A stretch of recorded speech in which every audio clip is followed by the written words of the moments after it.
Hasi da 26/11 sumarioan auzipetutako 40 gazteen aurkako epaiketa. Segiko kide izatea egotzita epaitzen ari dira. Hauxe da Euskal Herriko gazteen mugimenduaren aurka inoiz egin den epaiketarik handiena. Orotara, 240 urteko kartzela zigorra eskatzen du fiskalak.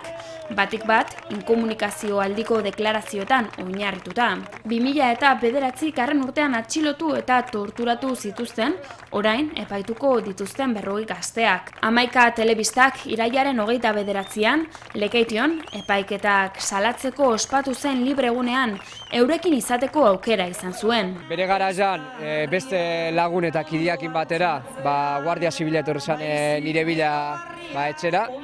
Zorionez, ez eusten atrapa momentuan bertan, eta gero hartu neban erabakizea batetik torturak saiesteko eta bestetik libre bizitzeko autu bat eneban, eta autu hori izan zen Ipar Euskal Herrira Lapurdira bizitzen jutia. 24 ordu egon nintzen inkomunikatua, torturatua izan nintzen, eta handik eraman ninduten Soto del Realera, eta espetxean 16 hilabete eman nituen.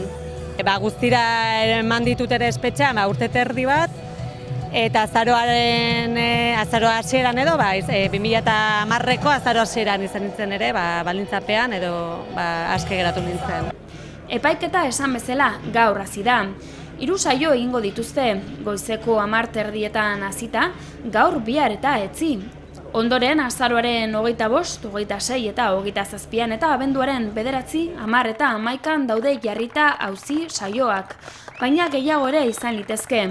Gaurko saiora auzipetutako 4 ez dira epaiketara agertu. Unai Ruiz, Goizane Pinedo, Irati Mujika eta Idoia Iragorri. Epaiketaren lehen minutuetan auzipetuek Globo Laranjak puztu eta Luis Goñiren eta autodeterminazioaren aldeko oihuak egin dituzte. Ondorioz epaileak aretotik kanpo bidali ditu, ondoren berriz ere sartzeko agindua emanez.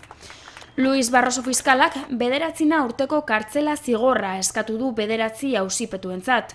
Organizazioaren agintaritzat jotzen baititu, eta organizazio terrorista baten kide izatea egotzi die, agintari gisa jardutea leporatuta.